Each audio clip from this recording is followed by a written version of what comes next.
Good morning everyone.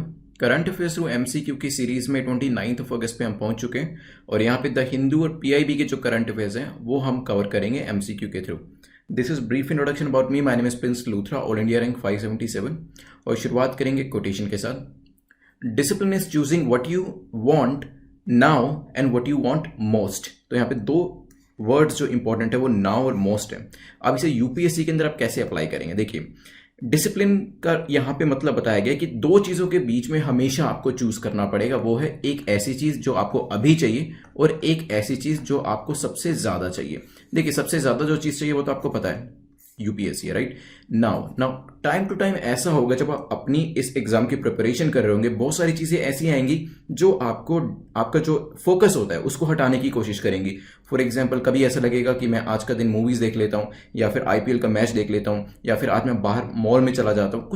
कुछ ना कुछ ऐसी डिस्ट्रैक्शंस जो है वो हमेशा आपके सामने आएंगी। वहां पर जो आपका डिसिप्लिन होगा उसको चूज करना पड़ेगा कि हम मेरे को चाहिए क्या, मेरे को उस चीज में ज्यादा इंटरेस्ट है यूपीएससी के अंदर, which the thing which I want the most, या फिर ऐसी कोई चीज जो कि एक शॉर्ट टर्म प्लेजर के लिए मुझे अभी डिस्ट्रैक्ट करने की कोशिश कर रही है। तो now discipline is choosing between what you want now and what you want most. Decision is all yours. ध्यान रखिएगा। नए मेंबर्स को वेलकम कर लेते हैं। तो साक्षी सो आगे अभी रिसेंटली हमें ज्वाइन किया है और जो टॉपिक्स हम डिस्कस करने वाले हैं वो देख लेते हैं एक बार। तो शेड्यूल कास्ट के ऊपर एक यहाँ पे हमने क्वेश्चन बनाया है। टेक्सटाइल ग्रैंड चैलेंज के ऊपर भी डिस्कस करेंगे हम। डीआरडीओ उड़ान 4.0 भी आ गया, उसको भी देखेंगे। अंडमानीज ट्राइब के अंदर कोविड जो है वो पहुंच चुका है, इसलिए इसके ऊपर भी एक क्वेश्चन बनाया है। बीपीआरडी के बारे में भी हम क्वेश्चन डिस्कस करेंगे। मानसर लेक को डिस्कस करेंगे। प्रधानमंत्री जन धन योजना के अभी कितने साल, 6 साल कंप्लीट हो गए, इसको देखेंगे। वोल्बेचिया के बारे में डिस्कस करेंगे। वर्ल्ड मॉस्किटो प्रोग्राम के बारे में डिस्कस करते हुए पूरा हम रिवीजन करेंगे। जो मार्किंग स्कीम है हम जानते हैं आपको 6 या 6 से ज्यादा स्कोर करना है to be in the safe zone. 6 या 6 से ज्यादा स्कोर आता है अगर आपका, तो आप इसको रिवाइज 24 आवर्स के बाद कर लीजिएगा। लेस देन 6 स्कोर करते हैं तो इसे आज ही रिवाइज कर लीजिएगा दोबारा और एक्सप्लेनेशन को बिल्कुल ध्यान से सुनिएगा। चलिए पहले क्वेश्चन पे चलते हैं। The first question talks about, 3 statements दिए आपको यहाँ पर, कहा गया कि कौन सी स्टेटमेंट करेक्ट है, ये आपको बताना है कौन सा कथन सही है। पहली स्टेटमेंट कहती है the central list of schedule caste and tribes is notified by president under article 341 342 of the constitution.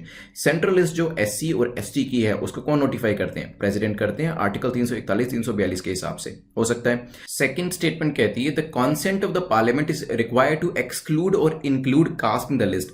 Parliament की जो कॉन्सेंट होती है उसकी रिक्वायरमेंट होती है अगर किसी भी कास्ट को इस पर्टिकुलर लिस्ट के अंदर इंक्लूड करना है या एक्सक्लूड करना है। तीसरी स्टेटमेंट कहती है स्टेट्स कैन यूनिलेटरली ऐड और pull out caste from the list. States भी अगर चाहें तो यूनिलेटरली यहां से कोई भी इस पर्टिकुलर लिस्ट में से कोई भी कास्ट को इंक्लूड कर सकते हैं या फिर उसको बाहर निकाल सकते हैं या फिर अंदर डाल सकते हैं। सोचिए क्या आंसर होगा, फिर इसको डिस्कस करते हैं।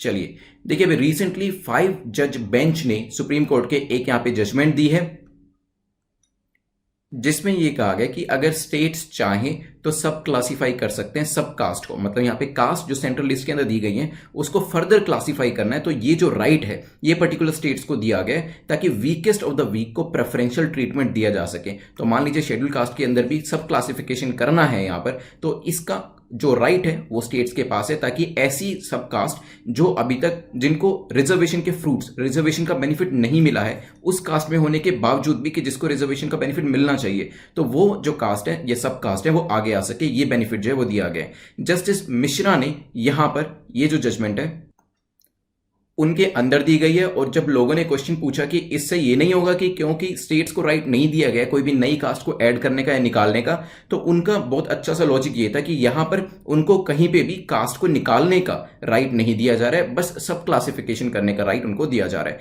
तो यहां पे इसी से हमें पता चल गया अगर ये सब क्लासिफिकेशन का राइट उनको दिया गया और साफ साफ कहा जा रहा है कि उनको कोई भी कास्ट ऐड या सब्ट्रैक्ट करने का राइट नहीं है, तो स्टेट कैन यूनिलेटरली ऐड और पुल नहीं, ये तो मना ही करा हुआ है। ये जो पावर दी गई है पार्लियामेंट को दी गई है, तो पार्लियामेंट चाहे तो किसी भी कास्ट को इंक्लूड करें या एक्सक्लूड करें, ध्यान रखिएगा।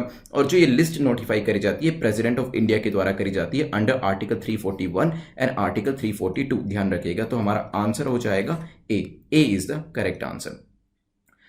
इसके बाद चलते हैं नेक्स्ट क्वेश्चन के ऊपर। नेक्स्ट क्वेश्चन बात करता है which of the following is और are included in organisation of textile grand challenge. अभी एक टेक्सटाइल ग्रैंड चैलेंज किया गया है जो कि स्टार्टअप्स और एंटरप्रेन्योरशिप को बढ़ावा देने के लिए किया गया है। तो इसके अंदर पूछा गया कि कौन कौन सी एजेंसीज इंक्लूडेड थी। क्या मिनिस्ट्री ऑफ टेक्सटाइल इसके अंदर थी?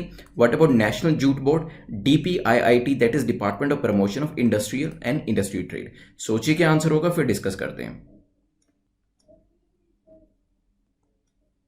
चलिए, तो यहां पे ये जो टेक्सटाइल ग्रैंड चैलेंज किया गया, मैंने आपको बताया कि एंटरप्रेन्योर्स और स्टार्टअप्स को एनकरेज करने के लिए किया गया। यहां पर बेसिकली एक कॉस्ट इफेक्टिव लो कैरी बैग्स बनाने की भी बात करी गई है कि जूट बेस्ड बायोमास वाले जो आपके बैग्स होते हैं उसको ज्यादा से ज्यादा यूज करना चाहिए, ज्यादा से ज्यादा jute plant based biopolymer biodegradable जो आपके बैग्स हैं वो बनाने चाहिए ताकि कॉस्ट भी कम हो और एनवायरमेंट के लिए भी हमारा बेनिफिट हो। अब बात करते हैं कि कौन कौन सी एजेंसीज इसमें इन्वॉल्व थी। तो मिनिस्ट्री ऑफ टेक्सटाइल थी यहां पर, बिल्कुल ठीक है। नेशनल जूट बोर्ड भी इसमें था और DPIIT भी था। तो तीनों ने मिलकर ये पर्टिकुलर जो ग्रैंड चैलेंज है इसको ऑर्गेनाइज किया था। आंसर हमारा हो जाएगा डी। तो टेक्सटाइल ग्रैंड चैलेंज जो था ये कुछ इस तरीके से ऑर्गेनाइज किया गया। चलते हैं नेक्स्ट क्वेश्चन के ऊपर, विच इज क्वेश्चन नंबर 3 जो कि DRDO को लेके है। पूछा गया which of the following committees organise to review the charter of duties. अगर आपको याद हो, कल भी मैंने एक अलग तरीके से क्वेश्चन पूछा था, चार्टर ऑफ ड्यूटीज को रिव्यू करने के लिए मैंने आपको बताया था और ये भी बताया था कि ये कमेटी किसने बनाई है। आज उस कमेटी का नाम पूछा है। अगर आपने कल ध्यान से एक्सप्लेनेशन को सुना होगा तो वहां पे मैंने कमेटी का नाम भी आपको बताया था। सोचिए क्या इसका नाम होगा। G सतीश रेड्डी कमेटी है क्या, ये वी रामगोपाल राव कमेटी है, रघुराम कमेटी है, या फिर नन ऑफ द अबव। सोचिए क्या आंसर होगा।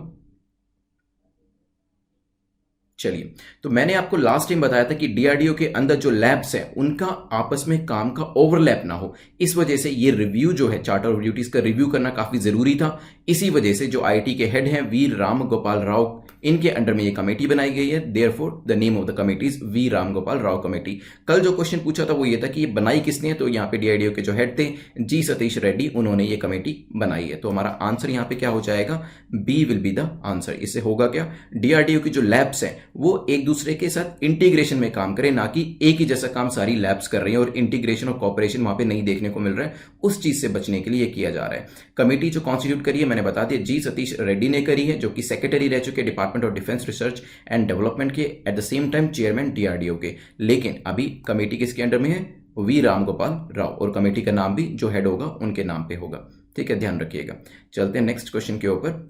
नेक्स्ट क्वेश्चन इज कंसर्निंग उड़ान 4.0। उड़ान 4.0 जो प्रोग्राम है, हमने 1.0, 2.0, 3.0 देखा है। रिसेंटली इसे लॉन्च किया गया है, लेकिन आपको पता है कि जब भी उड़ान प्रोग्राम लॉन्च किया जाता है, जो कि बेसिकली जो देश के अंदर जो फ्लाइट्स है, फ्लाइट्स की कनेक्टिविटी के लिए किया जाता है, इसके वेरियस पर्पस होते हैं। तो उड़ान 4.0 का जो फोकस एरिया रहेगा, क्या वो नॉर्थ ईस्टर्न स्टेट्स रहेंगे, या फिर हमारी देश के जो कोस्टल स्टेट्स हैं उन पे इसका फोकस रहेगा, या फिर जो लैंड लॉक्ड स्टेट्स हैं जहां पे शिप की फैसिलिटी अवेलेबल नहीं है, ओशन या फिर जो सी है वो टच नहीं करता है, तो वहां के लिए रहेंगे, या फिर जम्मू कश्मीर पे फोकस रहेगा। सोचिए क्या आंसर है, फिर डिस्कस करते हैं।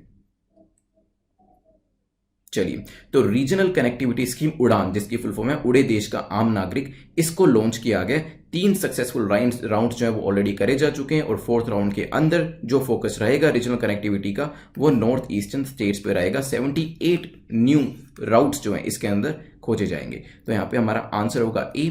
अब मैं आपको बताऊं कि 4.0 के अंदर और भी बहुत सारी चीजें कर रही है, ना ही सिर्फ नॉर्थ ईस्टर्न स्टेट्स, इसके अलावा हिली स्टेट्स जो होंगे उस पे भी फोकस रहेगा, और साथ में आइलैंड्स जो अभी तक बचे हुए थे, चाहे वो अंडमान निकोबार हो, लक्षद्वीप हो, तो वहां पर भी फोकस किया जाएगा कि किसी भी तरीके से जो उड़ान है इसके अंदर कनेक्टिविटी प्रोवाइड करी जा सके।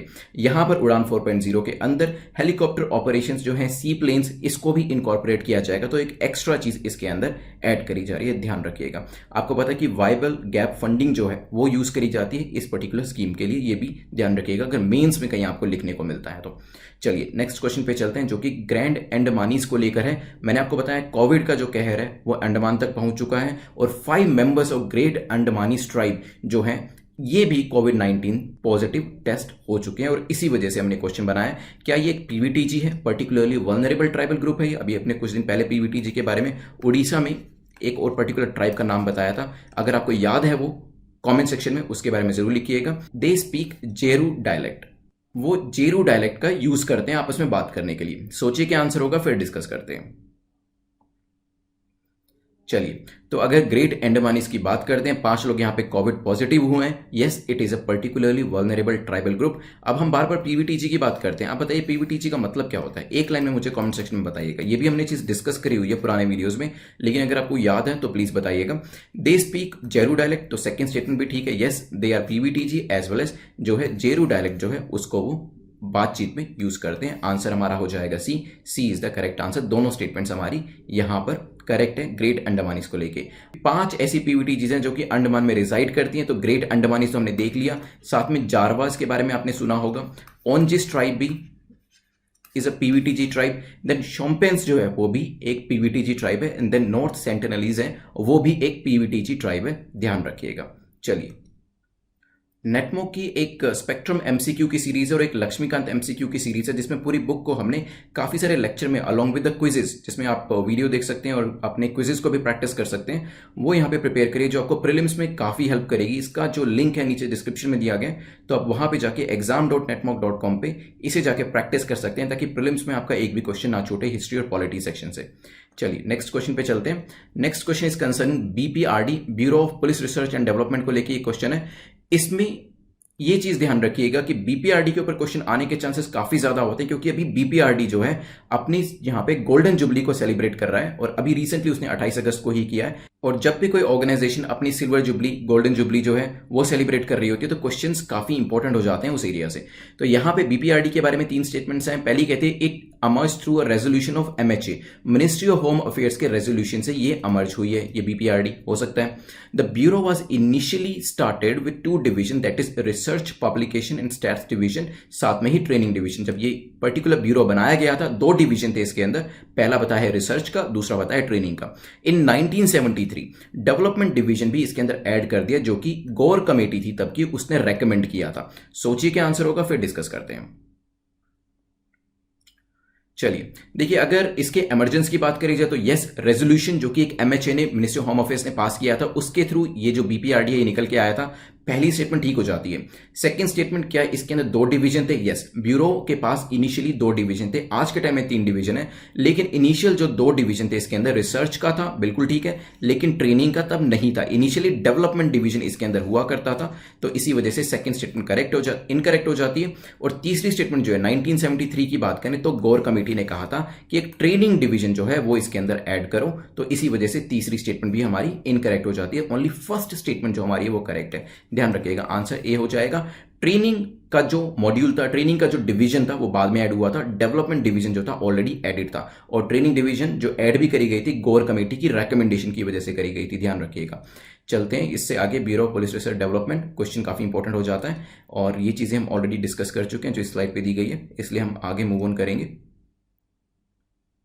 चलिए नेक्स्ट क्वेश्चन जो है पूछ रहा है question number 7, which of the following statement is और are incorrect about Mansar lake. तो मंसार लेक के ऊपर आपको इनकरेक्ट बताना है, करेक्ट नहीं बताना है, ध्यान रखिएगा बिल्कुल। पहली स्टेटमेंट कहती है मंसार लेक के बारे में that it is situated 62 kilometre from Kashmir, Kashmir से 62 किलोमीटर पर ये लोकेट करती है, हो सकता है। Second, it's a lake fringed by ice covered hills, तो इसके आसपास की जो हिल्स हैं उस पर आइस की कवरिंग है, हो सकता है। Then next है Surinsar Mansar lakes are designated as Ramsar convention in November 2005, तो रामसर कन्वेंशन जो है उसके अंदर इन लेक्स को डेजिग्नेट कर दिया गया था 2005 के अंदर ही साथ में। सोचिए क्या आंसर होगा, फिर डिस्कस करते हैं।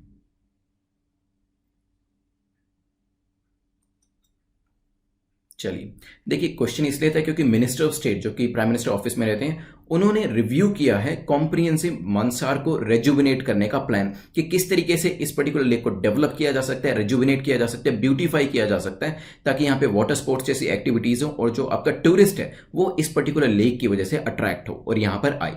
तो यहाँ पर पहली स्टेटमेंट जो है वो हमारी गलत है, क्योंकि 62 किलोमीटर कश्मीर से नहीं है, जम्मू से, इसी वजह से पहली स्टेटमेंट इनकरेक्ट हो जाती है।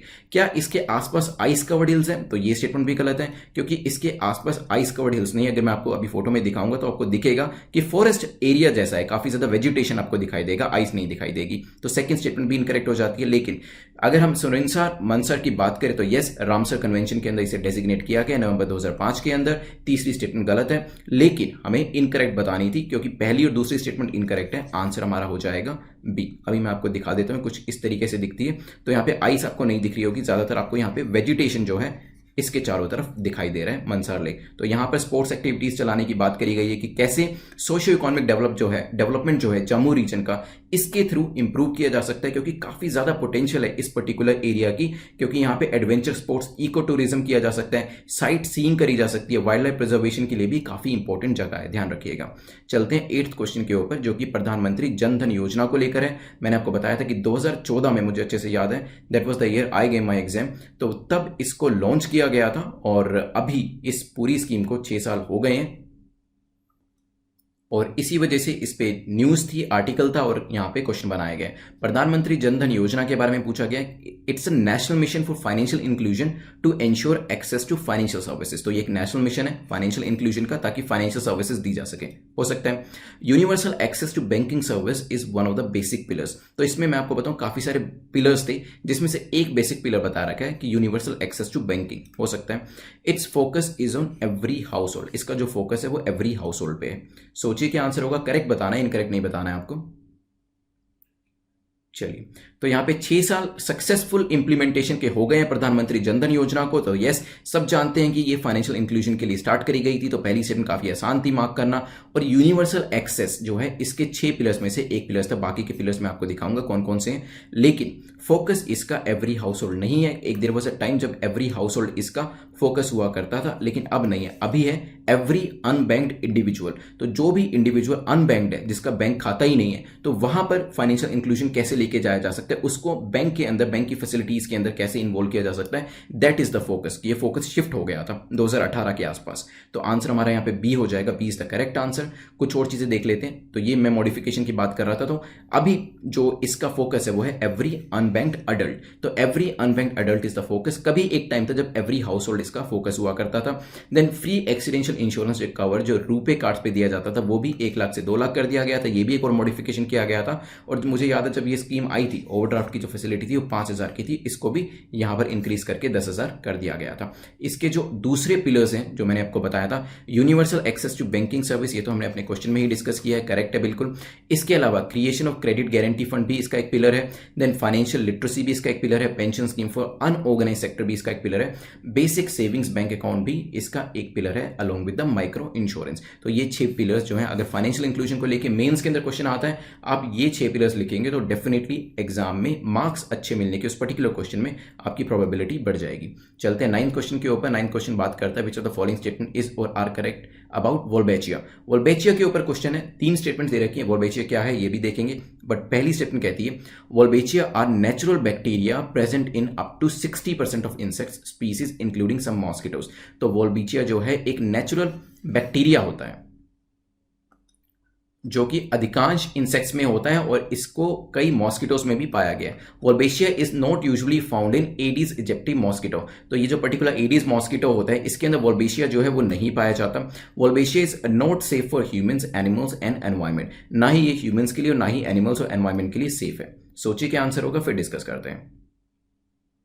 चलिए देखिए, कुछ आपने डेफिनेटली न्यूज में इसके बारे में पढ़ा होगा कि रिसर्चर्स जो है वर्ल्ड मॉस्किटो प्रोग्राम के, वो यूज कर रहे हैं वोल्बेशिया बैक्टीरिया को। इसको बेसिकली क्या कर रहे हैं, जो एडिस इजिप्टी मॉस्किटो, ऐसे मॉस्किटो जिसकी वजह से जीका होता है, डेंगू होता है, चिकनगुनिया होता है, उसके अंदर जो है वोल्बेशिया को इम्प्लांट कर रहे हैं ताकि वहां पर ये जो पर्टिकुलर मॉस्किटोज हैं ये न्यूट्रलाइज करे जा सके। ठीक है, ये एक पूरी स्ट्रेटजी है। तो वोल्बेशिया नेचुरल बैक्टीरिया होते हैं, ठीक है, वोल्बेशिया नेचुरल बैक्टीरिया होते हैं जो कि 60% इंसेक्ट्स में होते हैं और कुछ मॉस्किटोज में भी पाए जाते हैं। तो पहली स्टेटमेंट ठीक है।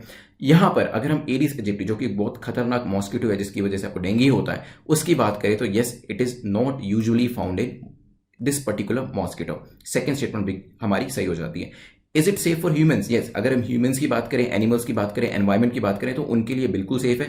इसी वजह से तीसरी स्टेटमेंट इनकरेक्ट हो जाती है।